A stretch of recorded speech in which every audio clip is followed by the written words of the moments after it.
Sir आज हम क्या पढ़ने वाले हैं? जैसे को आज जैसे को तैसा। ओके सर, शुरू करो सर। पति पत्नी बात करते हुए व्यापारी सिर पकड़े हुए यह क्या हो गया इतना नुकसान सारा व्यापार चौपट हो गया धन संपत्ति सब नष्ट हो गई क्या करूं पत्नी हम किसी दूसरे शहर चलते हैं शायद वहां जाकर हमारा भाग्य पलट जाए हाथ में एक रुपया भी नहीं है सिवाय इस खाली तिजोरी के जाएंगे कैसे पत्नी आप किसी से मदद क्यों नहीं ले लेते व्यापारी देखता हूँ व्यापारी एक सेठ के पास जाता है सेठ आओ भाई आओ कहो कैसे आना हुआ व्यापारी सेठ जी इस समय मैं मुसीबत में हूँ आपसे सहायता मांगने आया हूँ आप यह तिजोरी गिरवी रख कर कुछ रुपये उधार दे दें इस तिजोरी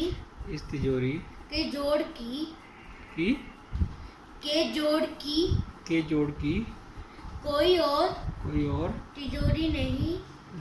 तिजोरी नहीं बनी है मैं शीघ्र ही आपके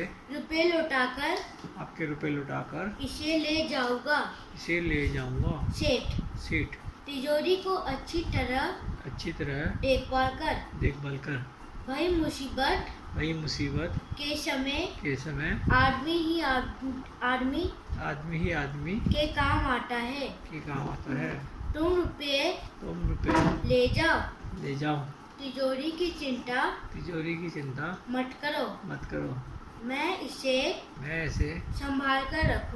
संभाल कर रखूंगा व्यापारी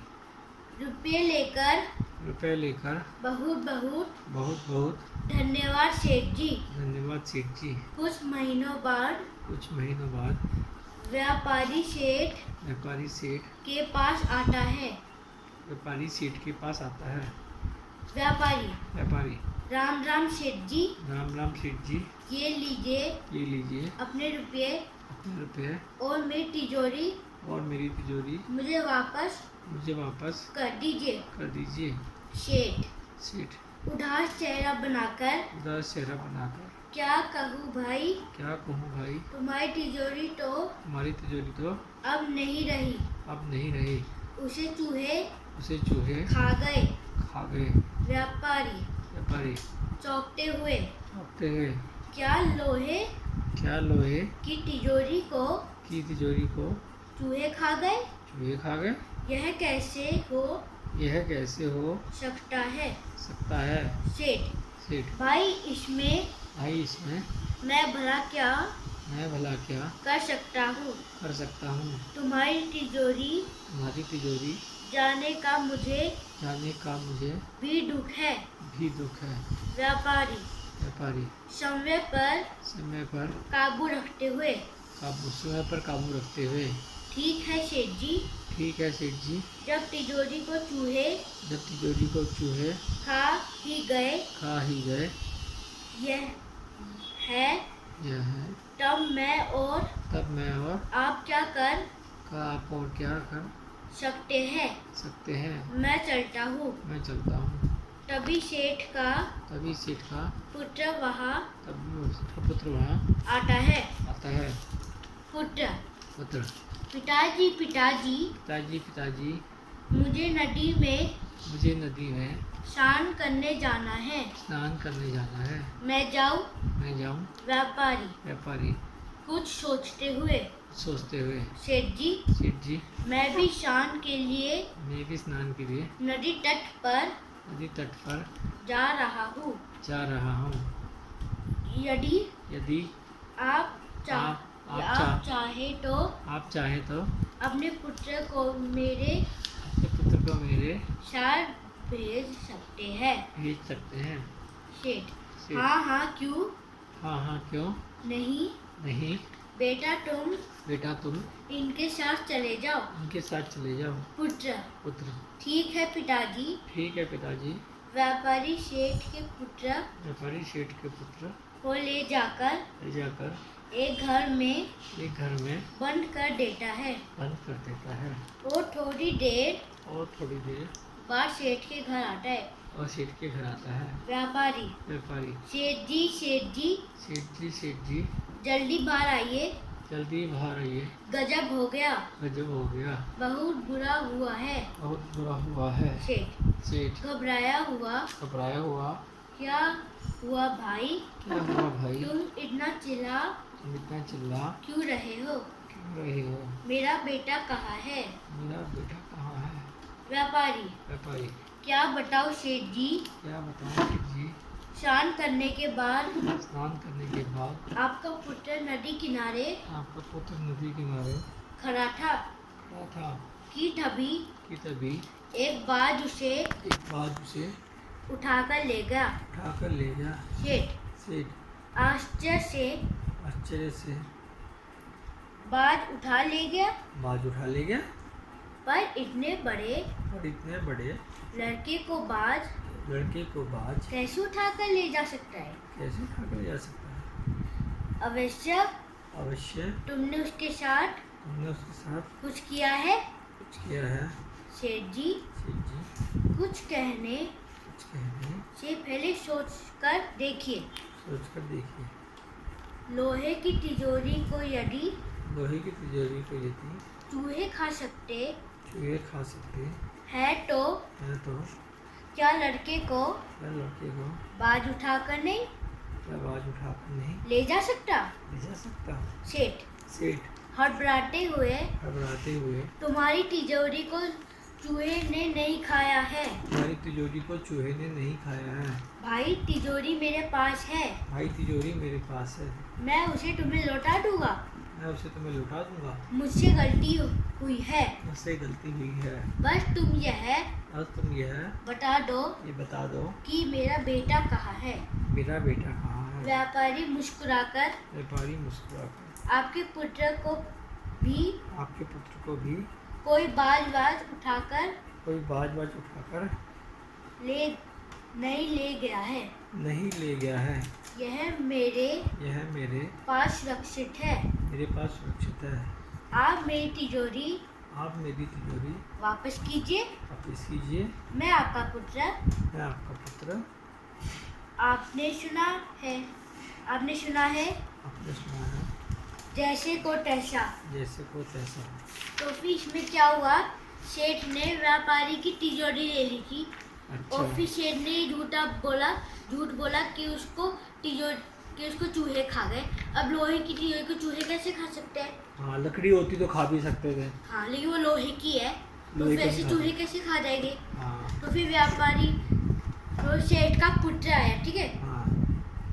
तो फिर व्यापारी ने अपना प्लान बनाया।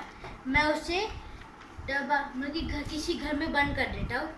और फिर बोलता हूँ कि उसको कोई बाज उठा के ले गया। तो इसका मतलब इस कहानी से हमें क्या सबक मिलता है? जैसे को तैसा।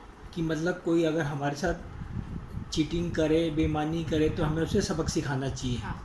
ताकि वो क्यों सिखाना चाहिए? ताकि वो आगे से किसी और के साथ चीटिंग ना करें। और एक और चीज। तो फिर उसके बाद व्यापारी सेठ को बोलते कि सेठ जी आपको कुछ आप सोच कर देखिए। लोहे की तिजोरी को यदि चूहे खा सकते हैं तो क्या लड़के को बाज उठाकर नहीं ले जा सकता? हाँ। तो फिर शेठ ने समझ गया सेठ की ये झूठ मैंने जो मेरे साथ तो, किया है वैसे कर रहा तो है। फिर शेठ ने तभी बोला अचानक से कि तुम्हारी तिजोरी को कोई चूहे नहीं खा के गए, वो मेरे पास है, तुम मुझे अपना बेटा दे दो, मैं तुम्हें अपनी तिजोरी दे दूंगा। तो फिर मतलब यही है ना कि हमें जब भी कोई हमारे साथ चीटिंग करे तो हमें क्या नहीं होना चाहिए, गुस्सा नहीं होना चाहिए। और जब सेठ ने उसे सेठ ने व्यापारी को बोला कि तुम्हारी तिजोरी को चूहे खा गए, तो व्यापारी ने क्या बोला, पढ़ो। कि समय पर काबू रखते हुए। हाँ, स्वयं पर काबू रखते हुए। तो नहीं, ये नहीं बोलता व्यापारी ये बोलता है, ठीक है सेठ जी, जब तिजोरी को चूहे खा ही गए, हाँ, यह है तब मैं और आप क्या कर सकते हैं, मैं चलता हूँ। हाँ, तो इसका मतलब है ना, जब सेठ ने उसे बोला कि आपकी तिजोरी को चूहे खा गए, तो व्यापारी ने गुस्सा नहीं किया, चिल्लाया नहीं, गाली नहीं दी, व्यापारी ने स्वयं पर काबू किया। मतलब उसने अपने गुस्से को कंट्रोल किया और बोला चलो कोई बात नहीं। फिर उसने बाहर जाकर तब उसने उसके बेटे को देखा, तभी आया ना उसका बेटा। व्यापारी ने अपना दिमाग लगाया, हाँ, क्योंकि गुस्सा होने की बात ही नहीं है, उसने अपना दिमाग लगाया कि इसको कैसे थोड़ी ना हो सकता है। हाँ। और फिर इसने अपनी दिमाग की चाल करी और ने ऐसे प्यार से बोला, ठीक है सेठ जी, हाँ, जब तिजोरी को चूहे खा ही गए हैं, तब मैं और आप क्या कर सकते हैं। हाँ, तो फिर इसने पहले अपने मन में सोच लिया था कि ऐसा तो हो ही नहीं सकता कि लोहे की तिजोरी को ऐसे चूहे खा सकते हैं। उससे लड़ाई नहीं करी ना, उससे नहीं। उसने अपने माइंड से शांति से सोचा कि मेरे को उससे कैसे सबक सिखाना है। हाँ। और फिर उसने जब उसका बेटा आया तो उसके दिमाग में आइडिया आया तुरंत। हाँ। और उसने उसे ले गया। उसके बाद भी जब वो उसके बेटे को छुपा के आया, हाँ। तो उसने आगे ही नहीं बोला कि मैंने आपके बेटे को छुपा दिया है। हाँ। उसने ऐसे एक्टिंग करी कि जैसे भाई आपके बेटे को बाज ले गया। हाँ। क्योंकि उसे पता है, वो पूछेगा कि भाई बाज कैसे ले जा सकता है, तो वो कह देगा सिंपल, भाई जैसे लोहे की तिजोरी को चूहे खा सकते हैं, तो एक बाज भी आपके बेटे को उठा सकता है। हाँ। वो समझ जाएगा। तो फिर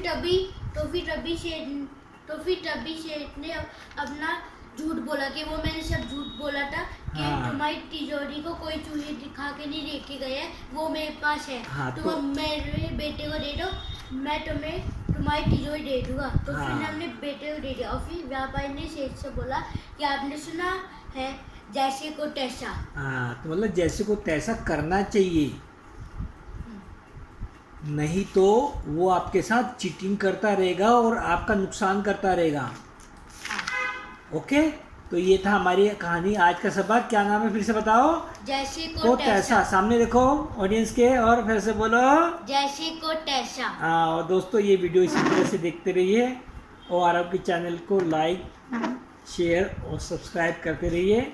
और आगे वाले दिनों में आरव आपको रोज़ एक नई नई कहानी सुनाएगा, जिससे हमें ज़िंदगी में बहुत कुछ सीखने को मिलेगा। क्यों आरव?